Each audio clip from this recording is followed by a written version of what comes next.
الحمد لله وكفى والصلاة والسلام على عباده الذين اصطفى بسم الله الرحمن الرحیم. لکه څرنګه چې قدرمن لیدونکي او اورېدونکي معلومات لري، د تیر میاشتې د حود پر 10 باندې د افغانستان د اسلامي امارت او د امریکا ترمنځ د افغانستان د اشغال د خاتمې د تړون د لاسلیک مراسم ترسره سو او افغانستان ازادي او خپلواکي ترلاسه کړه. دا چې له دې وروسته به په آینده افغانستان کې څه پیښیږي او له کابل ادارې سره د افغاني مذاکراتو ته لار څرنګه هواریږي، همدغسې د بندیانو موضوع پاته ده او نور د اسلامي امارت د کابل ادارې په اړه باندې کوم دریځ لري. دلته یو شمېر د اسلامي امارت مسؤلین را سره دي، همدغسې آزاد مبصرین لیکوالان او شنان په دې مجلس کې را سره دي. وابورو چې د موضوع په اړه باندې د دوی نظر او تاثرات څه دي. نو لومړی له محترم د افغانستان د اسلامي امارت د رهبري شورا له غړي محترم مولوي امیر خان متقي صاحب نه پیل کوو چې دوی د دې تازه موضوعاتو چې په دې وروستیو کې پېښ شوي په دې اړه باندې خپل نظر را سره څرګند کړي، شریک او د اسلامي امارت موقف او دریځ هم بیان کړي. بسم الله الرحمن الرحیم. نو دا خو چونکې د موږ تاسې یو د ناستې او د تفاهم مجلس ته او چې دا استفاده تاسې ځینې کوئ، دا خو لا ښه ده. کوم توافق څه سوی ده یا څومره خوارۍ په دې کې ختلي دي، د موږ امید دا ده چې دا به افغانستان ته سوله راوړي او له دې سره به د افغانستان 19 کلن ورته وایو که 40 کلن ناورین ورته وایو، هغه به ورسره پای ته ورسېږي. خو اوس دا ډېره مهمه ده چې د توافقنامې ټول اړخونه عملي سي او ټول اړخونه په هغه څه باندې عمل وکړي په څه کې چې توافق سره سوی ده. اسلامي امارت له خپله اړخه قدم په قدم دې ته ژمن ده چې څه یې ویلي دي، څه یې لیکلي دي، څه یې دستخط کړي دي، په هغه باندې عمل وکړي. مقابل طرف نه زموږ هیله دا ده او غوښتنه هم دا ده او دا بار بار ویلي هم دي چې هغوی هم باید په خپلو کړنو کې هغه څه وکړي په څه په توافق کې راغلي دي او چاته دا اجازه هم ورنه کړي چې د دې په مخ کې خنډونه پیدا کړي، د دې په مخ کې ستونزې پیدا کړي او د خلکو په هیلو باندې خاورې واړوي. نو د موږ خو امید شته انشاءالله چې ښه نتیجه به ورکړي. نو دا نور ملګري به هم هر څوک نظریات لري، ښه ده چې له دوی نه خبرې واورو او دا خو یو داسې مجلس ته چې یو له بل نه ډېره استفاده وکړو. متقي صاحب بیا هم له تاسې سره پاتې شو، دا یو موضوع اوس مطبوعاتو کې بیخي ډېره ګرمه ده. له توافق د امضا وروسته، توافقنامې له لاسلیک وروسته اوس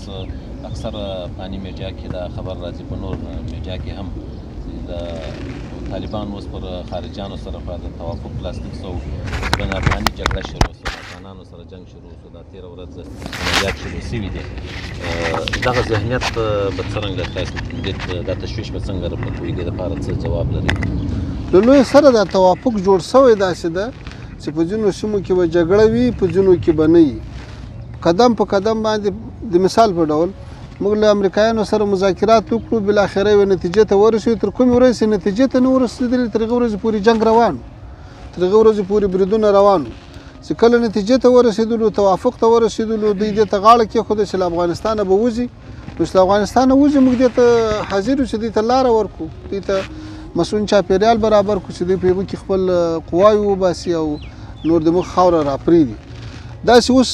نور قوتونه چې هلته امریکا روزلي دي، تربیه کړي دي، اوس یې دفاع هم کوي، اکمال یې هم کوي، تمویل یې هم کوي. که هغوی د توافق نامې د پرېکړو له مخې د مذاکراتو میز ته ټول جهاتونه په صداقت سره راوړاندې سي او که څه ستونزې وي د اسلامي نظام په منځ مخکې څه خنډونه وي، هغو ته د حل لاره پیدا سي، هغو ته غاړه کېږدي، نو خود به خوده به د جګړې شدت هم راکم سي، د جګړې عوامل به هم له منځه ولاړ سي. محترم ځلاند صاحب که تاسو ته راسو که د وروستیو تحولاتو او د دې پرمختګونو په اړه باندې خپل نظر را سره شریک کړئ اورېدونکو سره. مننه قدرمن وثیق صاحب، ډېره زیاته مننه. د افغانستان 4 لسیزې غمیزه او بیا په لویه کې د تېرو 1900 کلونو څخه را په دې خوا د ډېرې سختې جګړې شاهد وو. افغانانو په دې 4 لسیزو کې نه یوازې د یرغلونو په وړاندې بلکې په کورنیو شخړو کې هم زښته ډېرې قربانۍ ورکړې او زښت ډېر تاوانونه یې ولیدل. اوس موږ په داسې یوې مرحلې باندې ولاړ یو، په داسې یو پړاو باندې درېدلي یو چې په دې کې د امریکا سره د نړیوالو سره د موږ ستونزه حل لري د تړون په لاسلیک کېدو، او دا یو ډېر غټ بری ده د افغان ولس لپاره، د افغانستان د معاصر تاریخ لپاره. مګرم د دې تاریخ د جوړولو او د دې ولس د سولې او د ټیکاو هیلو راغبرګولو مهم پړاو او مسؤلیت اوس پیل ده. په دې برخه کې د افغان سیاسیونو په خصوصا کابل میشتو افغان سیاسیونو ته ډېره لویه اړتیا لیدل کېږي چې دوی په یو غږ باندې، په یو دریځ باندې، په یو سوچ او یو فکر باندې د نه یوازې د یو اسلامي نظام د رامنځته کولو لپاره ګډ کار ته زړه ښه کړي او هغه ته غېږ پرانیسي، بلکې هغه تفاوتونه او توپیرونه چې د طالبانو او د دوی ترمنځ په سیاسي ملحوظاتو باندې موجود دي، د هغو توپیرونو د له منځه وړلو لپاره هم باید دوی لستوڼي را بډ وهي. زه چې له کابل نه راتلم، په عام ولس کې، په افغانانو کې، په ځوانانو کې نهایت زیاته لیوالتیا موجوده وه او نهایت زیاته ده چې یو ملي روحیه او ولوله هغه رانغښتې وه چې د تړون په لاسلیک کېدو سره به له خیره سره موږ د 1900 کلو او بیا په لویه کې د 40 کلنې غمیزې ترې پای ټکه ایږدو او دا جګړه به پای ته رسیږي.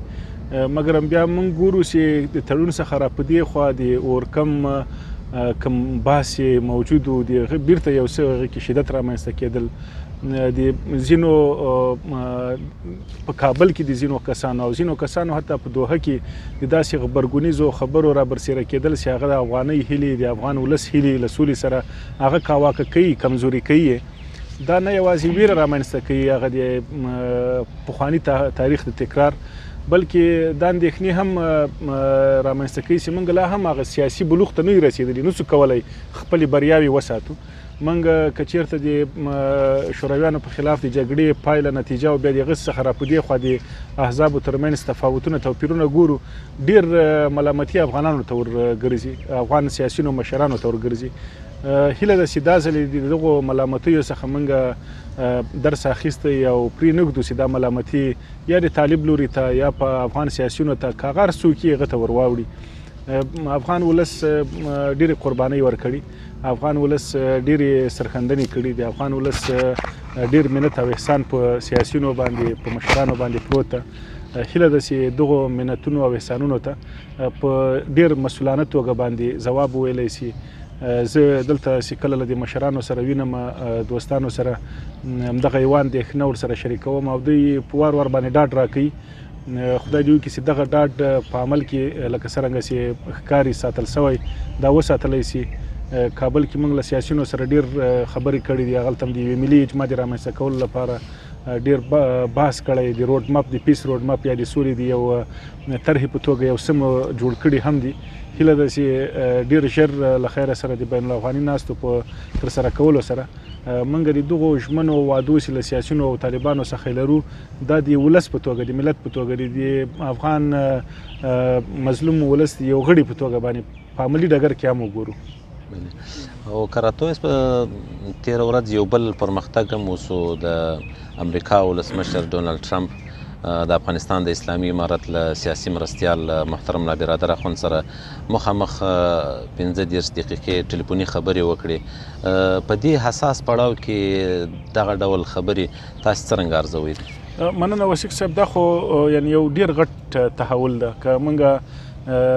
د تاریخ دا لنډ معاصر تاریخ ته وګورو، 380 درجې تحول دی یا تغییر د امریکا په سیاسیونو کې د هغې په پالیسۍ کې ګورو، موږ یو وخت کې جورج بش لیده چې هغه نړۍ وویشله وایي څوک له موږ سره درېږي څوک له ترهګرو سره درېږي معنا یې دا وایي چې څوک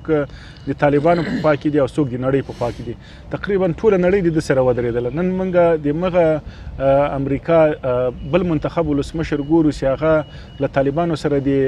ګډ کار ګډې همکارۍ ژمنه کوي د ګډې سیاسي راتلونکي لپاره ژمنه کوي حتی لا دا وایي چې طالبان به له دې نه وروسته د ترهګرو په خلاف جګړه کوي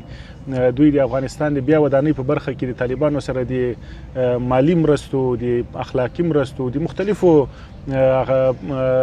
بین الدول یا د دولتونو ترمنځ د ګډې همکارۍ تایید او غږ کوي دا په معاصر تاریخ کې یعنې ماته نه ښکاري چې دغومره زیات بدلون دی د نورې نړۍ په جوړښتونو کې رامنځته شوي که موږ د شوروي تاریخ ته وګرځو یلتسین او ګورباچوف او بیا د هغه نه را په دې خوا که لږ شاته ولاړ سو برېژنیف هغوی د کمونیستانو له هغو سره اړیکه پرې کړله مګر کله یې هم دا جرات ونه کړ چې دی د مجاهدینو سره وغږېږي او د مجاهدینو سره د ګډې همکارۍ تر هغه پورې چې پوتین په واک کې راځي په 92 کې د هغه نه وروسته پوتین په 92 کې د رباني له حکومت نه غوښتنه کوي چې تاسې راسئ سره خبره باندې پوه سو اول ته رباني غږ کوي چې موږ د هغه نیمژواندي حکومت په توګه باندې غواړو له تاسې سره مرسته وکړو چې هغه مرستې نتیجه ورنه کړله ځکه د رباني د حکومت په خلاف باندې حکمتیار صاحب جګړه درلودله مګر هم اوس بیرته مغه هیواد چې د طالبانو امارت یې له منځه یوړ هغه هیواد بیرته په دوی باندې غږ کوي چې موږ تاسې سره د ګډ کار لپاره زړه ښه کړی دا نه یوازې یو غټ سیاسي تحول ده دا د سیمې لپاره د افغانانو لپاره یو ښه زیری ده معنا دا چې موږ به له دې نه وروسته تحمیلي یرغلیزې جګړې په افغانستان کې ونه لرو دا یو مسؤلیت هم ده چې طالبانو ته راجع کېږي چې طالبان څنګه کولی شي دغه خوشباوري چې په امریکا کې رامنځته شوې په نړۍ کې رامنځته شوې ده چې له دوی سره د ګډ کار ده دا څنګه ساتي ځکه طالبان باید په دې باندې پوه شي چې د 2020 د امریکا غوښتنې د افغانانو غوښتنې د سیمې غوښتنې له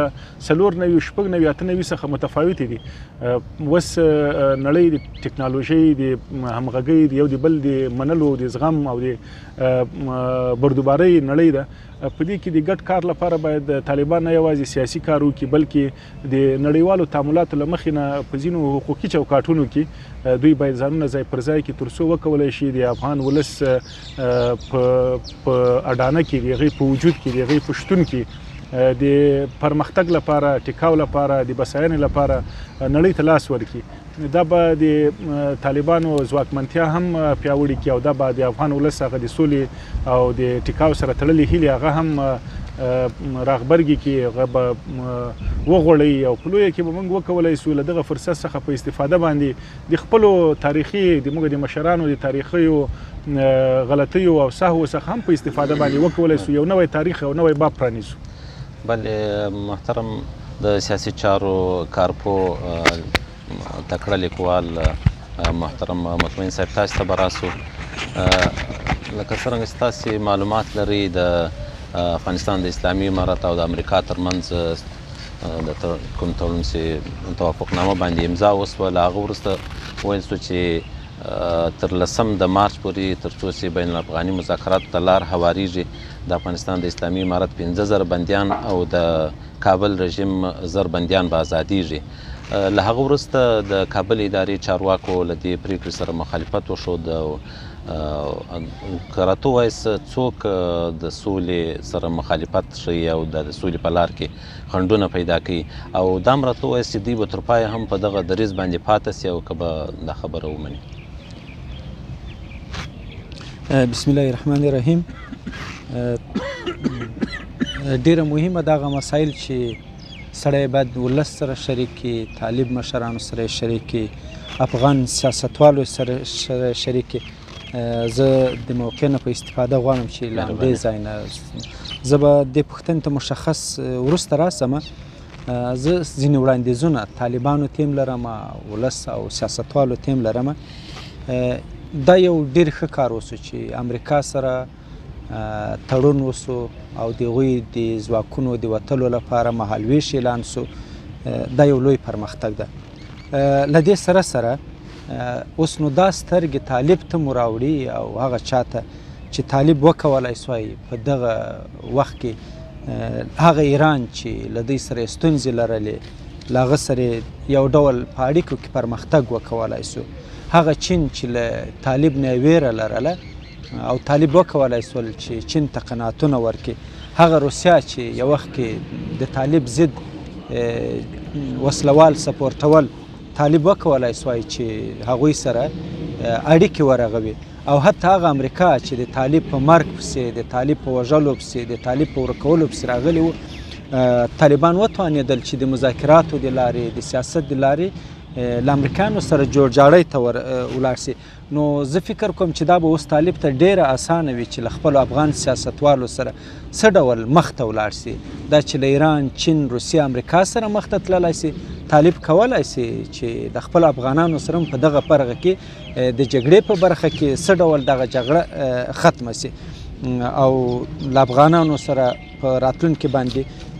بحثونه وکړي. او ټول زما هیله دا ده چې ټول طرفونه تمرکز په سوله باندې وکړي، سولې ته د رسېدو دپاره چې څنګه موږ دغه اوږده جګړه ختمه کړو. او کومې څرګندونې چې د بندیانو په اړه باندې کېږي، زه فکر کوم چې دوه غټ لاملونه به وو. یو دا چې په دې ورځ باندې تړون وسو او غوغا یې جوړه کړله، خلک ټوله نړۍ ورباندې غږېدله. د دې دپاره په رسنیو کې دا یو فارموله ده چې څه ډول ذهنیت بل طرف ته واړوي. نو ډاکټر صاحب چې کوم اعلان وکړ، یقیني د اکثرو رسنیو ذهنیت دې طرف ته واړاوه چې ډاکټر صاحب اشرف غني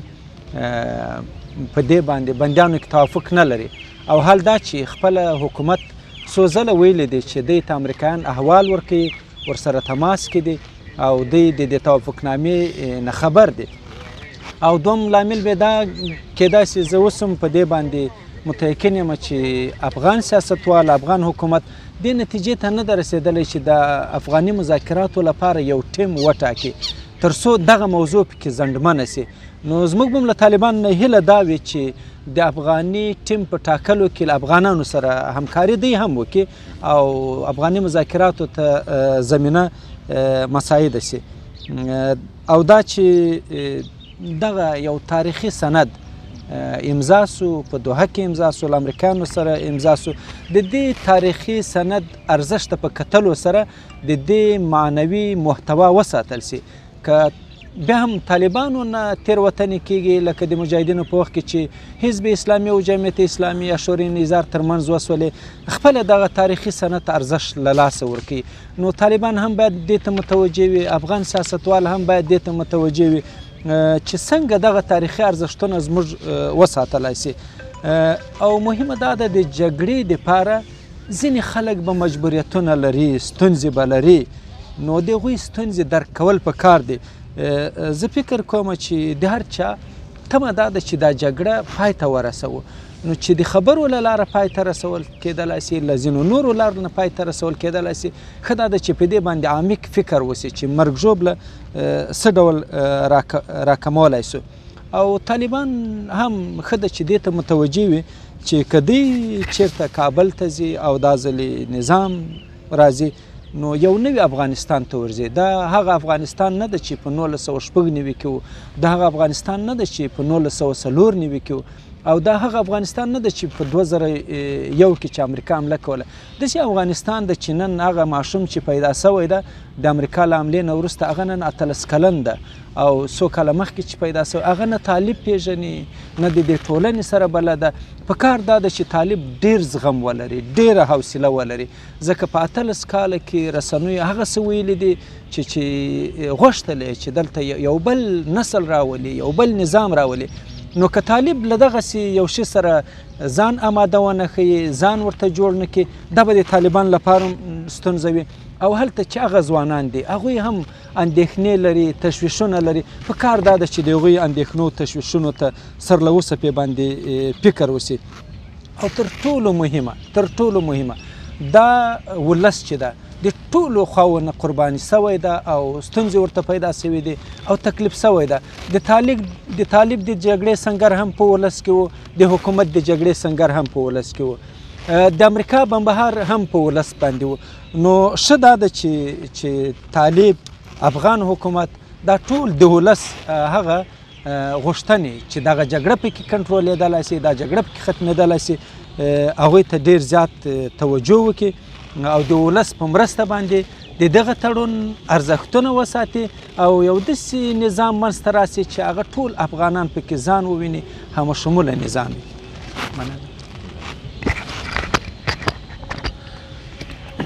دلته له موږ سره په دې بحث کې د افغانستان د اسلامي امارت د مذاکراتي ټیم غړی محترم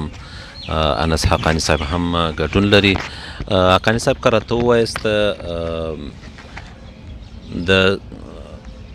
اشغال د خاتمې د تړون له لاسلیک وروسته د علي قدر امیر المؤمنین شیخ مولوی هبت الله اخندزاده صاحب حفظه الله پیغام کې هم رالو چې عامه عمومي عفو اعلان سوه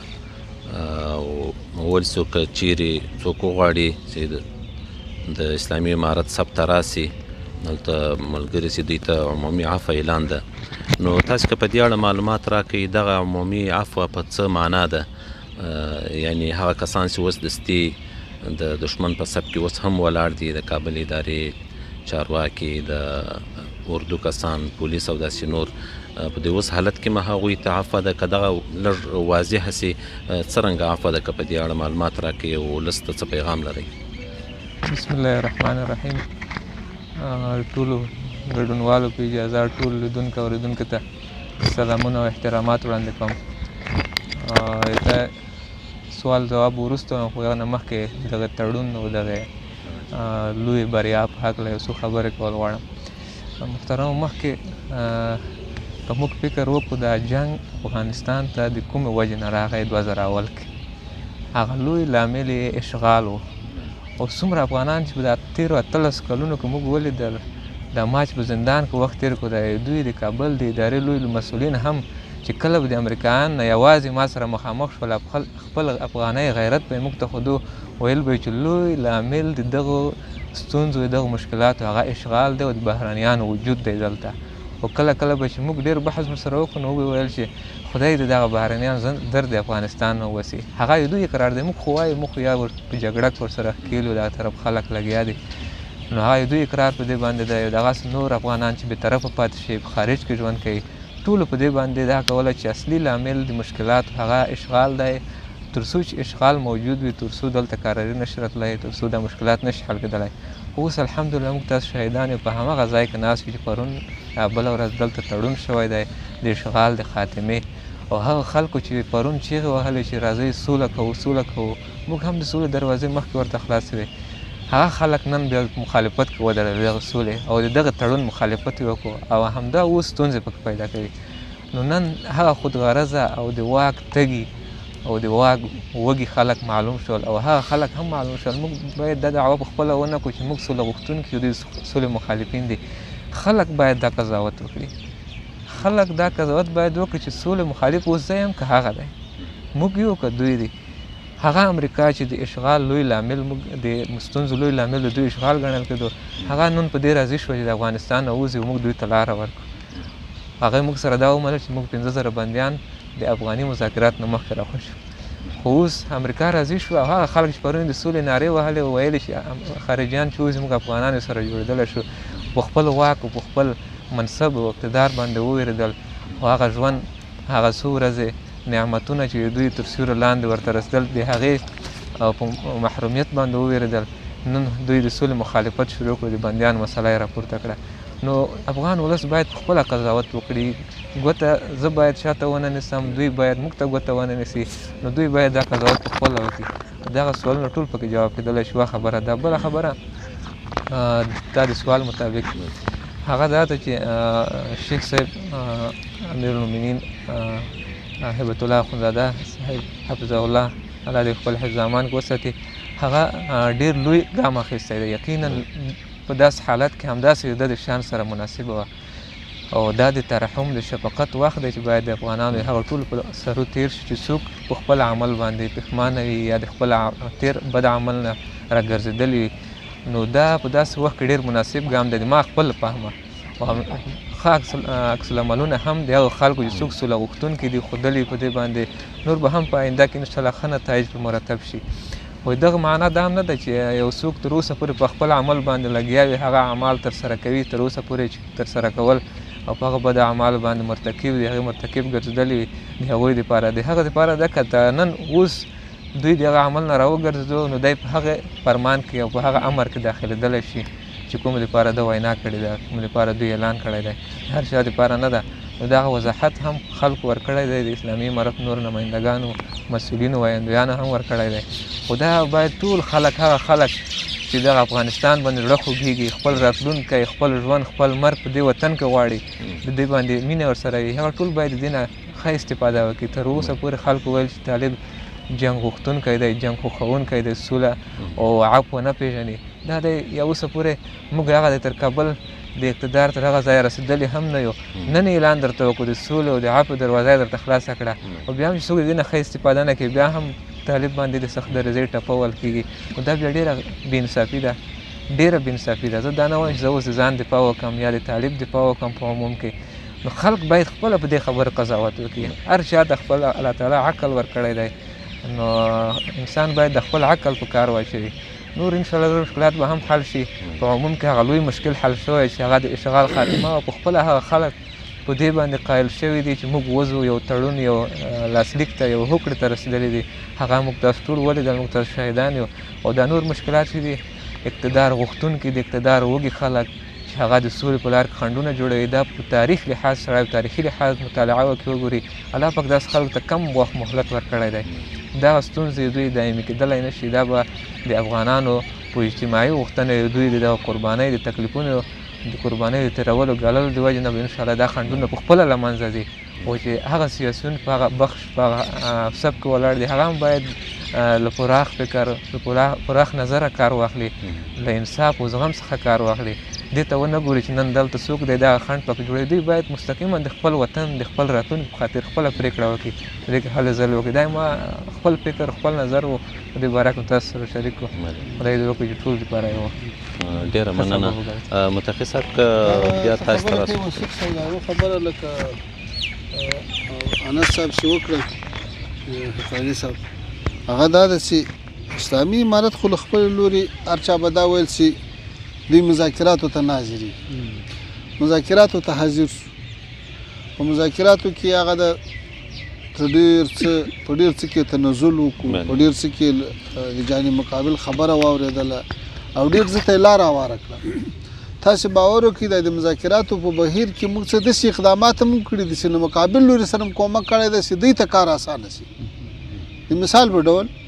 مقابل لوري دا خبره کوله چې د توافق د لاسلیک کېدو دپاره باید یو مناسبه فضا رامنځته شي چې موږ خپلو نورو وطنوالو ته یا هغه چاته چې د موږ سره په دې کار کې مخالف دي هغوی ته قناعت ورکړو هغه څه موږ ورسره وکړو تر څو د دوی مټ قوي شي او سولې ته د لاره خلاصه شي هغه فضا هم جوړه کړه بیا د مذاکراتو دپاره که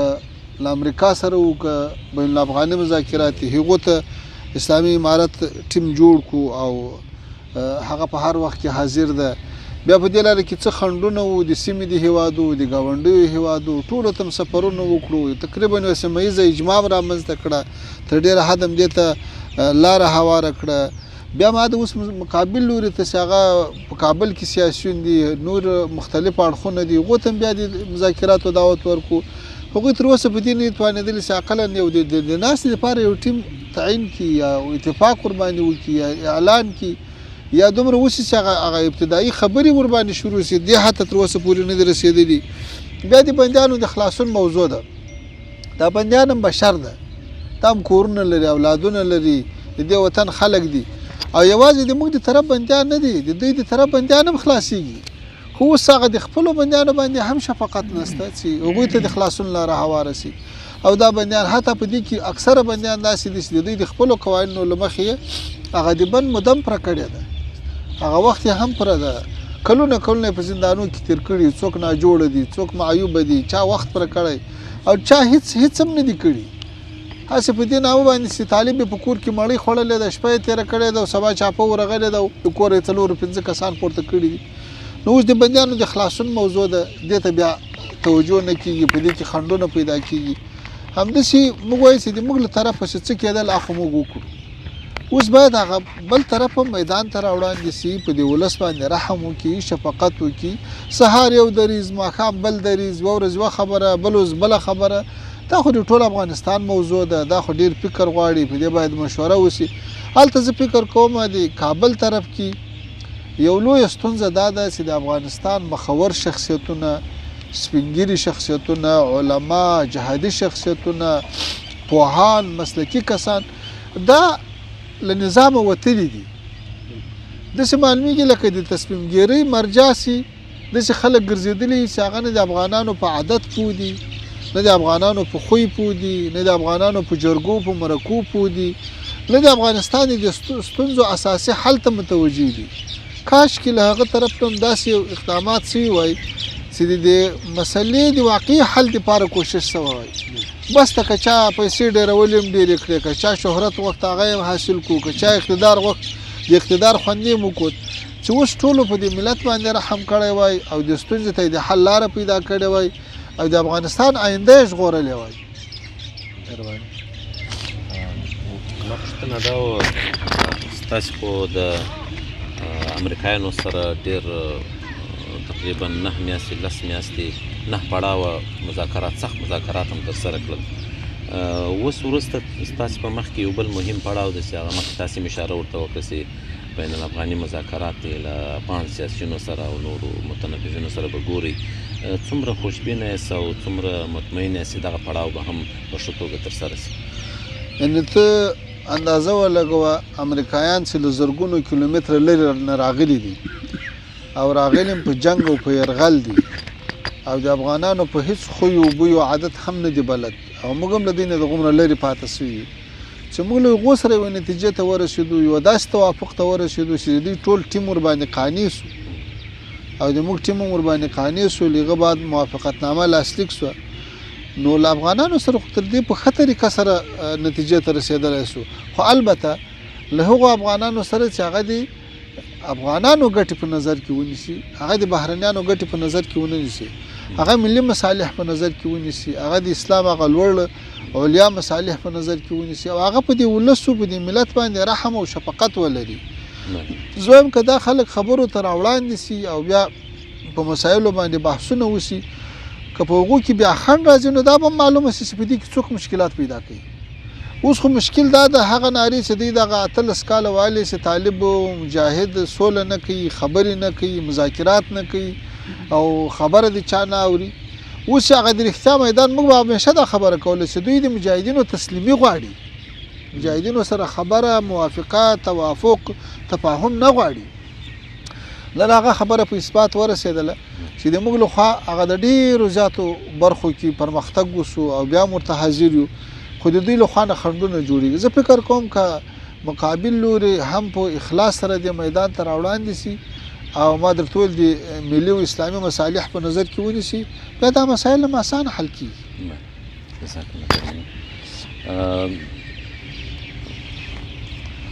محترم لیکوال او شناند محترم عبدالرحیم ثاقب صاحب کراتویس د دوحې تړون د تاریخي حیثیت په اړه که خپل نظر را سره شریک کړي دغه تړون چې په 10 د حوت یا د 29 فبروري باندې ترسره سو دغه سند څومره مهم و او دا تړون څونه اهمیت لري او له تیرو 100 کلو راوروسته دغه تړون څومره اهمیت لري او داسې بل تړون شوی دی تر اوسه که نه بسم الله الرحمن الرحیم الحمد لله والصلاة والسلام على رسول الله وعلى آله ومن والاه وبعد مننه له دې ټولو ملګرو چې داسې یو آزاد بحث البته دا رسمي بحث نه ده د ملګرو تبادله نظر ده د دې تړون د اهمیت په اړه او په تړون پورې د مربوطو موضوعاتو په اړه باندې خو بهترین چانس ده د دې نظر زه غواړم د تړون په اړه باندې دا خبره وکوم چې د تړون له تاریخي لحاظ ډېر مهم دی دومره مهم ده چې په تېره پیړۍ کې یوازې په ویتنام کې له امریکایانو سره داسې یو تړون د ویتنام د خلکو لخوا لاسلیک شوی ولو او بیا د افغانانو لخوا خو هلته یو منظم دولت ولو دلته یو ګوریلایي یا محلي مجاهدین ولو د تړون تاریخي اهمیت له حده زیاته دومره زیاته چې باید په د ازادۍ په قوانیسو کې د دې لپاره یو نوی نوم ولټول شي په دې قسم تړون تر اوسه پورې چیرې شوی نه دی خو مهمه خبره چې په دې تړون کې ده هغه دا ده چې خبره یوازې د دې تړون په لاسلیکولو باندې نه ده فیصله یعنی خبره موږ اوس مرحله د کار یا مشکل د ستونزې د هغه اوس موږ ورته رسېدلي افغانستان په خپل تاریخ کې ډېر داسې د شاهکارۍ تړونونه لري داسې ورځې لري لکه دا د قبل سمه هغه د خارجیانو د ایستلو د هغو د شړلو لپاره ولو اما داسې کله بیرته موضوع خپل افغانانو ته راغلې ده بیا د دوی په منځ کې مشکلات نو که چیرې اسلامي امارت که چیرې طالبان وغواړي چې همدا تړون داسې نور هم په تاریخي لحاظ باندې ډېر ارزښت او اهمیت پیدا کړي هغوی باید په دې ټکي ترکیز وکړي چې د دې تړون وروسته چې کوم د نظام جوړونې او د ملت راټولونې د شل کلنې یا د 40 کلنې جګړې له اغېزو چې د ملت د خلاصونې په لاره کې کوم کارنامه ترلاسه کوي هغه به له دې بعده شروع کېږي د هغه لپاره باید خپل ټول جدوجهد په کار واچوي او پرې نږدې هغه افتخارات چې په دې شل کلن جهاد کې د امریکایانو په خلاف باندې د افغان ولس په نصیب شوي دي هغه خدای ناخواسته بیرته په داخلي اختلافاتو په داخلي جګړو کې له منځه یوسي او داسې ځای شي لکه د روسانو له وتلو وروسته شي په داخلي جګړو کې د جهاد ټول تاریخي افتخارات له لاسه ورکړل شول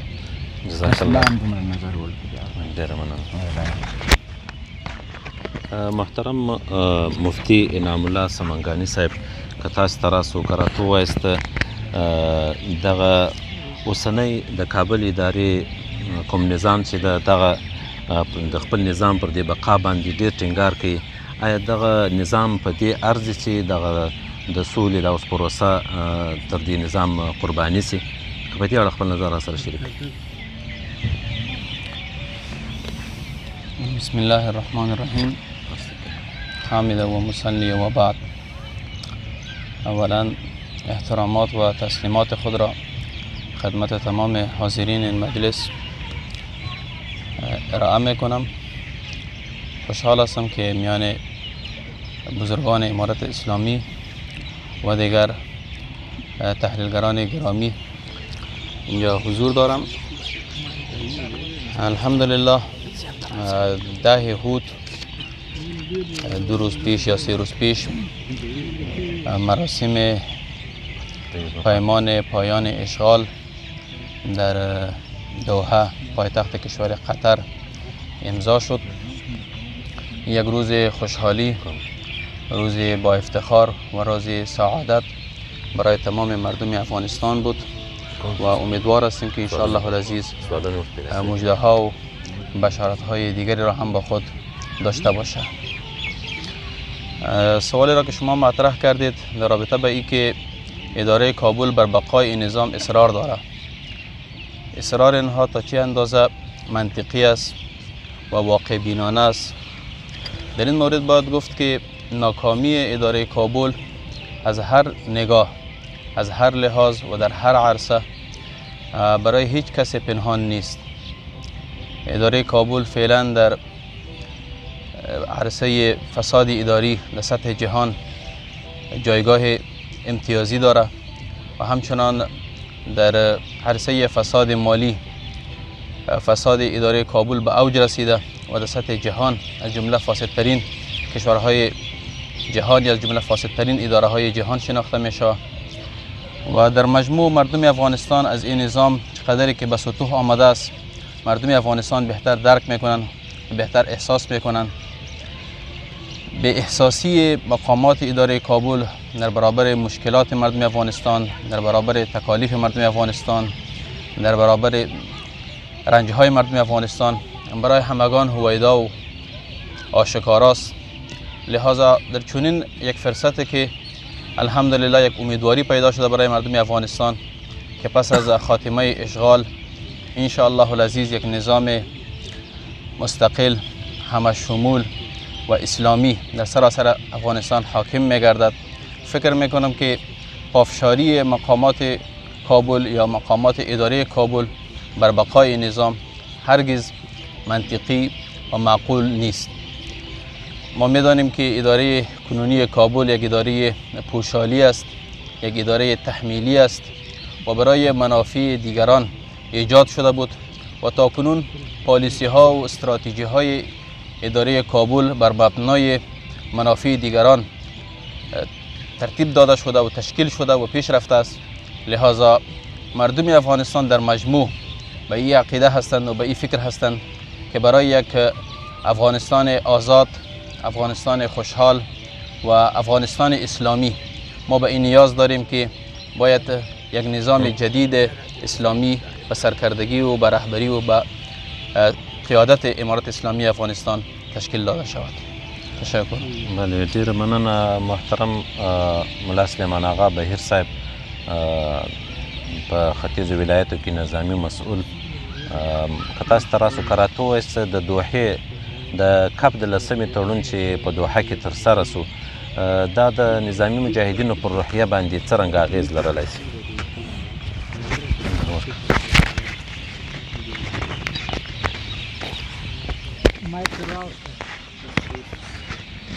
بسم الله الرحمن الرحیم.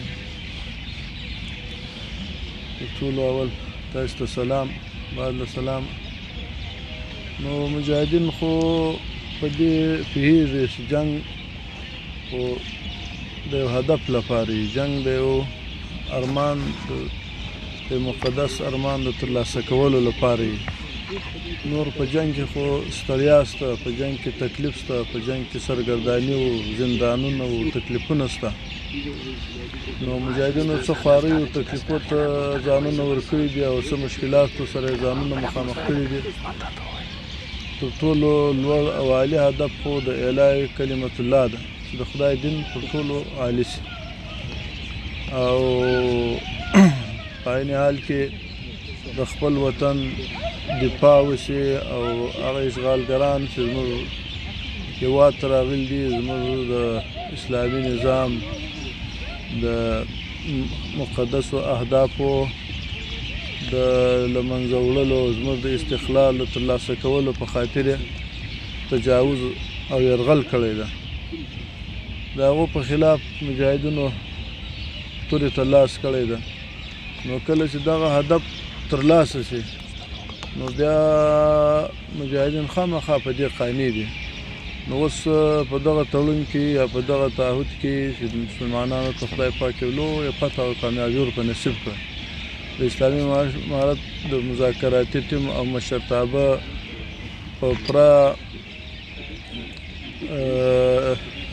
همت او میړانه مجاهدینو ته دغه هدف د لاسته راوړلو ښه موقع برابره شوه چې دوی 20 کاله متصل د یو نړیوال استکبار پر وړاندې مقاومت وکړي، جهاد یې وکړي. نو دا په عین حال کې زموږ د ستړیاو د هدف هغه اصلي مقصد مو حاصل کړي. نور جهاد خو د دې دپاره، مبارزه و د دې دپاره، ستړیا و د دې دپاره چې موږ خپل هدف خپل مقصد ته کې ورسېږو. نور جنګ خو په حقیقت کې لکه الله پاک چې د قرآن کریم کې وایي چې ډېر داسې شیان دي ستاسو ته بد ایسي خو ستاسو دپاره به په خیر وي، ډېر داسې شیان ستاسو په خیر وي په خیر وي هغه به ته یې به خیر بولي، هغه به ستاسو دپاره شر وي. نو هغه څخه مقصد دا جنګ دی او دا ستړیا ده. نو کله چې موږ دا هدف د مذاکراتو په برکت د میز په زور له لارې ترلاسه کوي نو مجاهدین په دې کې منقاد دي. مجاهدین د خپلو مشرانو د خپلو عمراو پر فیصله باندې باور لري. په دې کې مجاهدینو په دا اوه ورځې کې په د اورکم کې وښوله چې مجاهدینو په دې کې خپل پوره احتیاط وکړي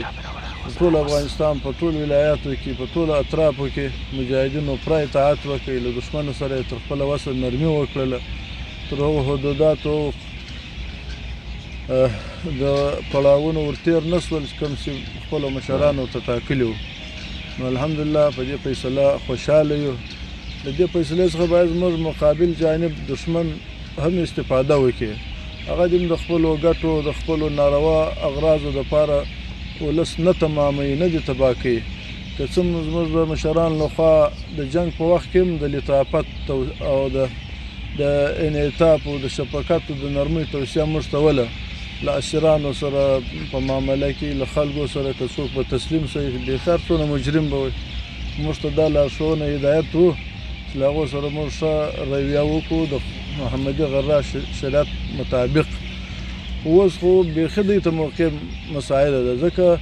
زموږ تر مابین غټ معنی غټ عائل اشغال و، دوی ته چې موږ لاس اچولی وو د اشغال د حمایې په خاطر. اوس ډېره کمه فاصله پاتې ده او دغه اشغالګران چې د دوی په مټ باندې تکیه دي، د هغو په امکاناتو د هغو په تحویل او تجهیز باندې د دوی روحیه لوړه وه. اوس خو یې هغه هم له لاسه ووتل، هغه به هم انشاءالله لاس ځینې واخلي. نو اوس دغه ډېر ښه فرصت ته د اسلامي امارت له دغې نرمې او افغان شمولو پالیسۍ څخه استفاده وکړي او نور له مخالفته له ضده له سرناخلاصۍ څخه لاس واخلي. جزاک الله ډېر مننه. انجینر صاحب که تاسې پر یادو موضوعاتو باندې نور څه ور اضافه کول غواړئ مهرباني وکړئ. یو خبره چې دغه د طالبانو او امریکا ترمنځ مذاکرات نه وو پیل سوي، زما په یاد چې امریکایانو غوښتنه کوله چې طالبان له دوی سره په دې کې همکاري وکړي چې د طالبانو په اړه چې کوم ذهنیت په امریکا کې جوړ شوی ده، هغه ذهنیت یعنې هغه خراب ذهنیت هغه سم سي، یعنې طالبان مرکې وکړي، طالبان وایي چې موږ دا کوو دا، خو بیا د طالبان لخوا ورته ځواب دا و چې زموږ نامبدي تاسې کړې ده، دا ذهنیت سازي باید تاسې وکړئ. اوس چې په افغانستان کې داسې یو حالت ده چې د بین الافغاني مذاکراتو لپاره هلته زمینه نه ده مساعده ده، ستونزې د ذهنیت یو ډول بل ډول ده. نو ښه به دا وي چې په دې برخه کې طالب ولس هر څوک همکاري وکړي تر څو یو بین الافغاني مذاکراتي ډله جوړه سي او د دې لپاره زمینه برابره سي. او بل که چیرته بین الافغاني مذاکرات نه شروع کیږي یا بین الافغاني مذاکرات له خنډ سره مخ کیږي، جګړه اوږدیږي، د نورو هیوادونو نفوذ او مداخلې ته لاره هواریږي. دې ته باید طالب باید ولس او څوک چې په افغانستان کې دغه سیاستوال متوجه وي. همدارنګه زموږ غوښتنه دا ده له ټولو ښکلو لارو څخه چې په بین الافغاني مذاکراتو ناستو کې د امریکا رول ډیر زیات نه وي او امریکا داسې خلک فکر ونه کړي چې امریکا په هغه کې مشارک کوي یا خاص رول لري. بین الافغاني مذاکرات باید خپله افغانان مخته یوسي. همدارنګه د سولې په دغه حالت کې ښه دا ده چې داسې څرګندونې وسي چې د ښکېلو لورو ترمنځ باور جوړونې ته لاره مساعده سي. او همدارنګه زموږ غوښتنه دا ده چې طالبان دې د مدني ټولنو، رسنیو، سیاستوالو، محللینو اواز واوري، له هغوی سره د کینې، د هغوی انتقادونه، د هغوی غوښتنې هغه د په سړه سینه واوري او د راتلونکي لپاره د بحثونه ورسره وکړي تر څو په افغانستان کې دغه اوږده جګړه ختمه سي او داسې یو نظام راسي چې بیا ټول افغانان پکې خپل ځان وویني. ډېره مننه. محترم ځلاند صاحب، که تاسې نور هم څه اضافه کول غواړئ په بحث په اړه باندې مهرباني وکړئ. ډیره زیاته مننه وسیق صاحب. اول خو تاسې نه ډیره زیاته مننه، زمینه مساعده کړله. زه له کابله سراتلم،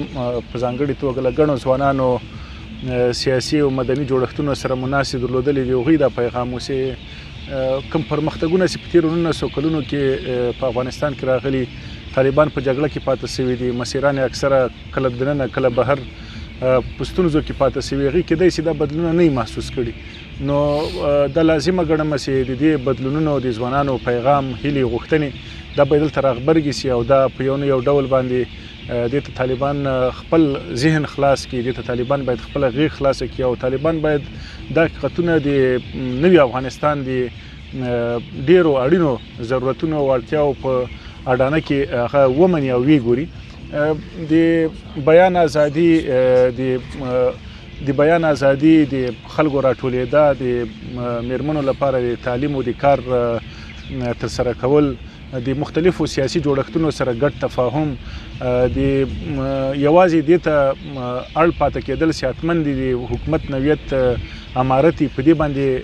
ډېر زیات تاکید نه کول، تر څو دا غوښتنه د ملت له خوا نه راولاړه شي چې ملت څه غواړي، کوم ډول حکومت غواړي، کوم ډول نظام غواړي. په دې باندې د طالبانو د مشرتابه سوچ او ذهنیت پراخول او په لویه کې موږ ګورو چې د افغانستان په جګړه کې یوازې امریکا، طالبان او حکومت نه بلکې د سیمې ځینې هیوادونه هم شامل وو. په دې تیرو څو ورځو کې د پاکستان ګڼې میډیا، ګڼ دولتي رسمي جوړښتونه هغه په وار باندې دا خبره کوي چې طالبانو دا وکړه او موږ دا وکړه، حکومت دا وکړي. داسې فکر کیږي چې خدای مکه دغه ټول بری او دا ټول تاریخي بدلون دا به د پاکستان په ګټه باندې یا د هغې د سیاسیونو په ګټه باندې یا د هغې د نظام په ګټه راڅرخي. دغو مسایلو ته ډیر دقت کول، ځکه چې افغانان نه غواړي دوی د یو اشغال د یو یرغل څخه بل یرغل بل اشغال ته ولویږي. یو دویم افغانان د یو سیال هیواد، یو سیال ملت او ولس په توګه باندې غواړي چې نور په ازادۍ کې، خپلواکۍ کې او په خپله بساینه کې ژوند وکړي. دریم کوم بدلونونه چې یوازې په افغانستان کې نه په نړۍ کې راغلي، زه په طالبانو کې دا بدلون ګورم. دا اوس چې موږ ویډیو کوو، دا ویډیو په 90 کې نه کېدله، ځکه تلویزیونونه ویډیو، عکس، رسامي دا شان بند و. نن موږ ګورو چې له ویډیو څخه، له تلویزیون څخه، له رسنیو څخه، د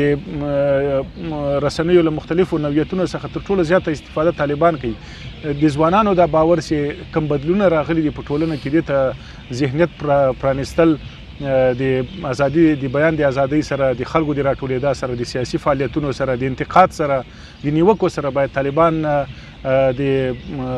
داسې یو خشن برخورد ونه کړي چې خدای مکړي هغه په وړاندې د افغان ځوانانو ولس کرکه راپورته شي. افغانستان کې جګړې یو غټه ستونزه چې راولاړه کړې ده، هغه تېښته ده د ځوانانو. دا اوس چې موږ او تاسې دلته ناست یو، په زرګونو حتی په لکونو ځوانان په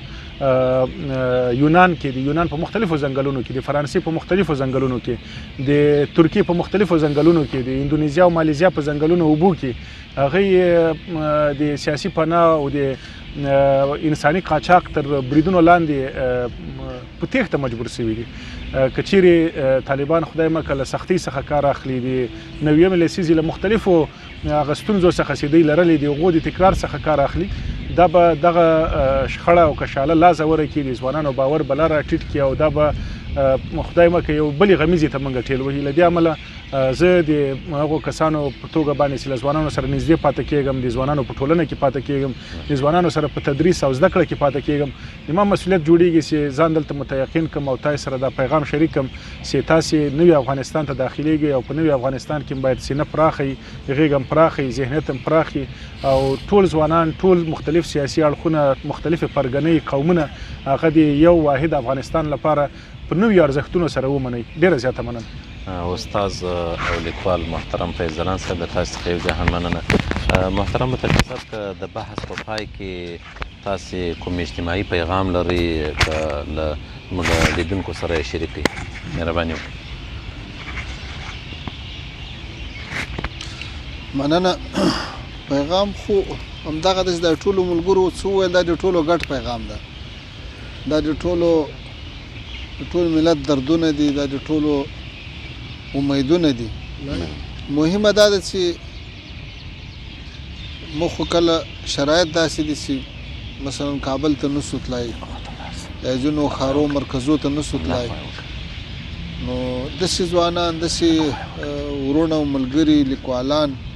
لکه په دې مجلس کې چې ناست دي یا د باندې دې موږ غږ اوري، هغوی باید ولس ته پیغامونه ورسوي، هغوی باید ولس په دې پوه کړي، ځوانان په دې پوه کړي چې څوک سوله غواړي، څوک یې نه غواړي. وګورئ، زموږ د ابتدایي کلونو مثالونه خلک ورکوي هلته چې موږ راپورته کېدلو طالبانو اسلامي تحریک شروع کېدو هلته په افغانستان کې اصلا یو نظام نه و جوړ هلته په هر ښار بلکې هره ولسوالۍ حتی په یو ولسوالۍ کې څو واکمنۍ وې نو موږ دومره وکړو هغه نظام خو هم سره یو کړو افغانستان خو هم له تجزیې وساتو او دې ته خو زمینه مساعده کړه چې هغه نظام بیا سوکه وده وکړي لکه د سړکونو پختن شروع شو د دغو ټلیفونو چې دا اوس په کابل کې فعال دي ځینو قراردادونه مخ کړي وو د برق د اکثره پروژو قراردادونه مخ کړي وو چې نورو هیوادو افغانستان ته راسي په مختلفو برخو کې کار شروع خو په هغه وخت کې موږ سره نه دغه مرستې وې لکه دا اوس دي نه د میډیا دغه کومک لکه دا اوس د کابل له ادارې سره دي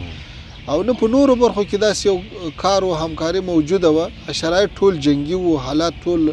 د جنګ وو هلته مهمه دا وه چې افغانستان له تجزیې وساتل سي او په افغانستان کې د خونریزۍ مخه ونیول سي اوس باید داسې کار وسي چې ټول افغانان یو بل ته لاس سره ورکړو د تیرو تجربو نه ټول استفاده وکړو له ټولو تیرو تجربو نه ګټه واخلو او په ګټه سره هغه څوک وپېژنو چې هغه د افغانستان آینده ته د افغانستان ولس ته د افغانستان اسلامي راتلونکي نظام ته مخلص دي او هغه څوک وپېژنو چې هغه یې تخریبوي کله چې افغانان ټول په خپلو ګټو ته ژمن سي او ټول یو بل ته لاسونه سره ورکړي او ټول هغه لوړ مصالح چې د افغانستان ساتنه ده په افغانستان کې یو واحد مرکزي قوي حکومت رامنځته کول دي او افغانان په خپل وطن بسیا کول دي دا څومره لوی هدف ده مخکې ځلان صاحب په اروپایي هیوادو ته د افغانانو د تګ مثال ورکو که حتی په د خلیجي هیوادو کې وګورې په څومره سرو ګرمیو کې په کلونو د موږ ځوانان په ځوانۍ کې راسي په سپینګیرتوب کې بیرته ځینې ځي نو دا ټول باید دې ته متوجه سو چې څنګه ټول د خپلو کورو خاوندان سو د خپلو مینو خاوندان سو د خپل وطن کې د امن او د سوکالۍ خاوندان سو په دې برخه کې باید ټول کار وکړو او هغه څوک لا ډېر کار وکړي چې هغه آزاد ګرځېدای سي هر چا ته پیغام رسولی سي هغه څنګه به ته وایي ته خو بهار غوندې آزاد کله کله راځه زه لکه ونه د تقدیر په زولنو تړلی نو د موږ د سنګرو مجاهدین یا د موږ سیاسي مشران ملګري هغه خو په خاصو ساحو کې بندې تر پرونه پورې ګرځېدای نه سوای اوس کله دې بعد سوکه هغه بندیزونه لرې کېږي بیا به له ولس سره نور هم نزدېکت راځي نو امید سته انشاءالله چې آینده ته به تر ډېره حده پورې خدای تعالی داسې ناخوالي او داسې بدې پیښې نه راولي چې هغه به د موږ تاسو لپاره د خفګان او د پریشانۍ سبب شي الله تعالی دې موږ تاسو هر وخت په خوشحالۍ سره یو ځای کړي او الله تعالی دې داسې مجالس ډېر کړي چې هغه د موږ تاسو ټولو په ګټه وي او د مسلمانانو په خیر وي ډېره مننه قدرمنو لیدونکو دا یو آزاد بحث و په دې کې د افغانستان د اسلامي امارت مسؤلینو او همداراز آزادو لیکوالانو او مبصرینو او نظامي مسؤلینو ټولو له موږ سره په دې بحث کې ګډون کړی و له ټولو څخه یو جهان مننه کوو د خدای په امان